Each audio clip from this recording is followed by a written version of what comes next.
What is it that gives your life a sense of meaning and purpose? Because once you find that, it puts you in your power place. See, if you know what your life work is, I encourage you to start working on it. If you can't do it all at one time, do just a little bit of it. And if you don't know what it is that you showed up to do, if you don't know why you're here, I encourage you to find out what your purpose is here. What is the meaning of your life? What will be different? Have you ever asked yourself that question? I've done that. I remember coming from a friend of mine's funeral, and I was reflecting on how much time I had left. And I went for a walk in a park thinking about this guy whose life was so promising. And I mean, he wasn't an old guy. He was quite young, in fact. And I thought about all of the things that he said he was going to do, and he never got a chance to do those things. And I started thinking about my own life and how much time I had left to do the things that I would like to do. And at that time, I wasn't sure what my life purpose was, what my life's work was. I wasn't sure about it at that time. And I thought about it quite a lot. I had some idea, but I wasn't convinced. That I don't think I felt worthy. I didn't believe that it could be me to do this kind of work that I'm doing right now. And I say to you that if you begin to take a conscious effort to find out what it is that you're supposed to do, I say that it can literally save your life. I said that it can literally save your life.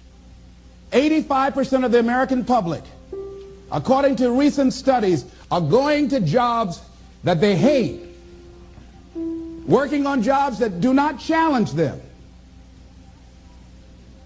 They get sick thinking about going. Because, see, when you go to a job and you already know how far you can go, you can already see that proverbial glass ceiling.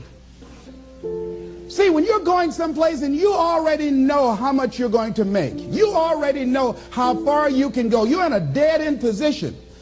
It erodes your self-esteem. It lowers your sense of yourself. It creates an inner turmoil. It creates an emptiness in you. So I say that your life is worth finding what it is that you're supposed to do. And I'm not saying quit your job. I'm saying find it and do just a little bit of it. Just start working at it just a little bit, but do find out what your work is and hold on to it, and don't let your dream go.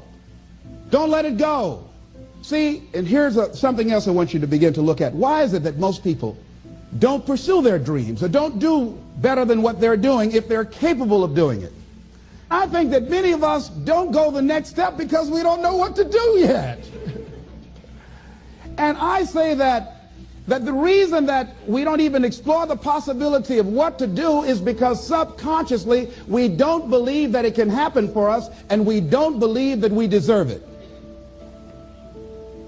So here's what I'm suggesting. How much time do you spend working on you?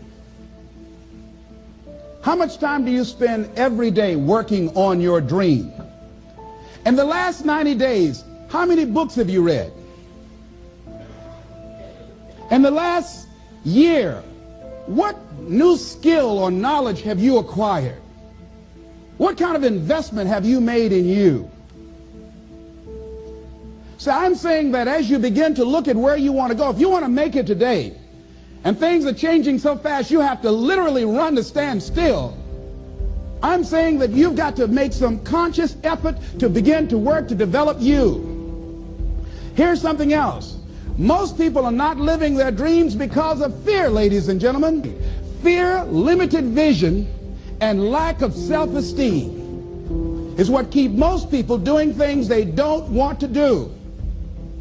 The same reason that people stay in relationships where they're abused or they're unhappy or it's unfulfilling, they can't see themselves beyond that relationship. They can't see themselves enjoying life without that person. They think that this is all that they can do. The same reason that people get stuck at a certain level in life, they can't see things being better for them. And they think that this is it and this is all they deserve. This is all they've ever seen. It's been passed on to them. And they think that this is it for them. Oh no. I was looking what Dr. Blanton Smiley Blanton, who was a colleague of Dr. Norman Vincent Peale. What he said about fear, he said, fear is the most subtle and destructive of all human diseases. Ladies and gentlemen, fear kills dreams. Fear kills hope.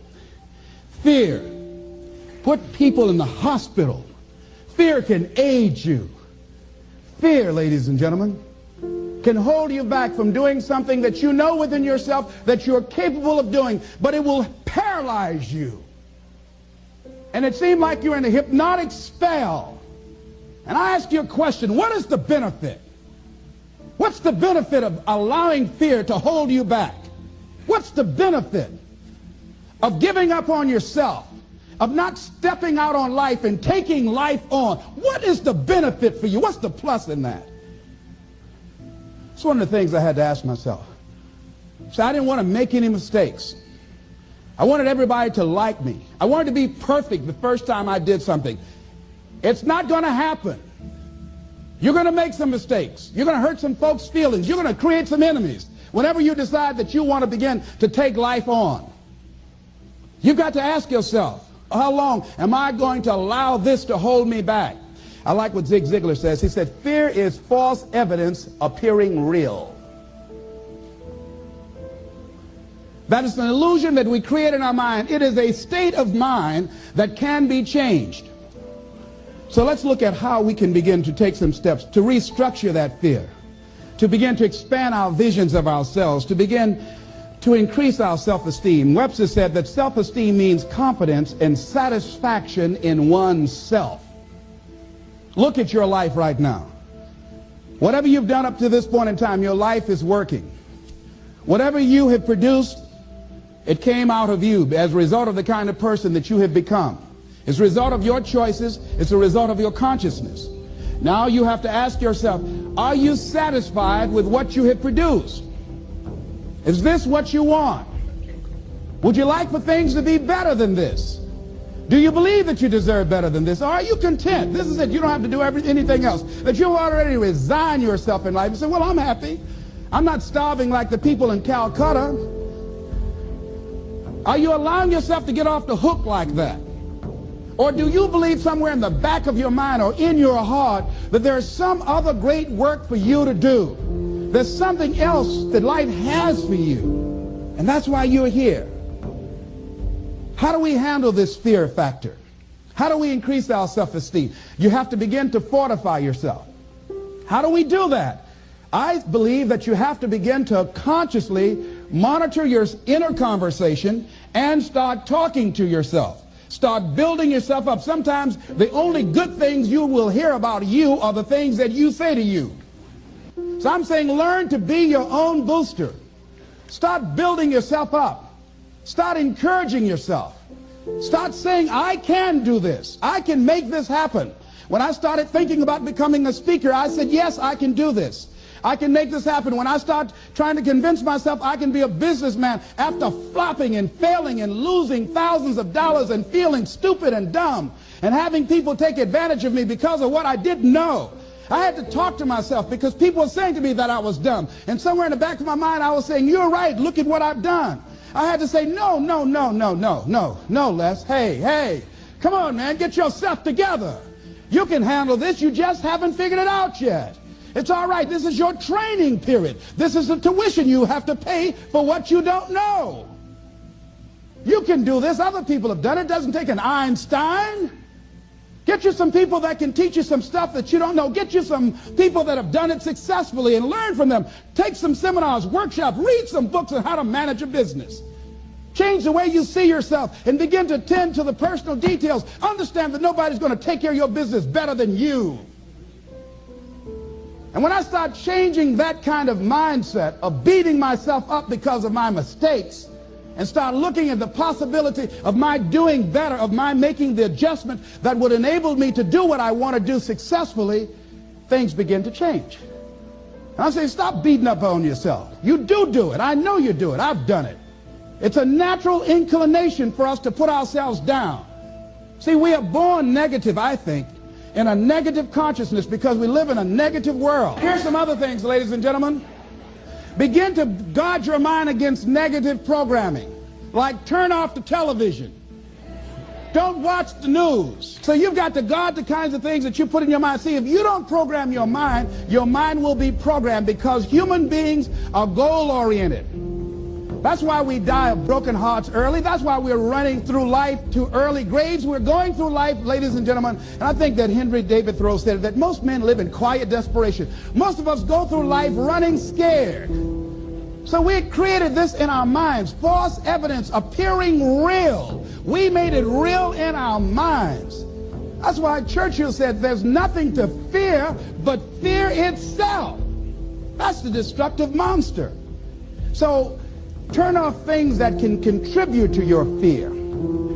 Turn a deaf ear to people that all they can do is talk about how negative things are, because they have bought into the consciousness of the world.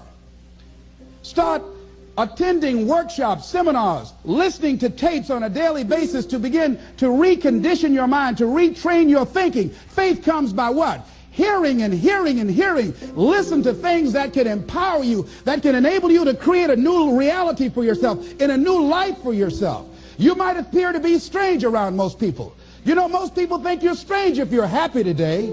See, these people have not found their purpose in life. That's why they're grumpy. That's why they're miserable. That's why they're so negative. They're hurting and they want to hurt other people. So start practicing using programs for your mind. Seminars, books, workshops. Keep a journal. Record your thoughts. What's happening with you? Every day when you get up, have a journal near you. See, ladies and gentlemen, we get 3 to 4 thoughts a year that if we would act on those thoughts, they could change our life. What idea are you sitting on? Write your ideas down. And then, once you get that idea, take the leap. Take the leap. See, it's out here in the universe. If you don't take the plunge, I guarantee you, somebody else will. Take the plunge. Go into action. And ladies and gentlemen, you will be surprised how things will come together. You'll be surprised. Now, you're going to have some difficult challenges. I can tell you that now. Be aware of that. Things are not going to work out exactly right. For a time they will, sometimes. And that's when life is just playing a game with you.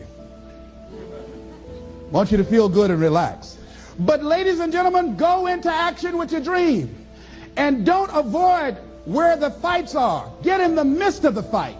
Get knocked down so you can learn how to fight, so you can hold your position.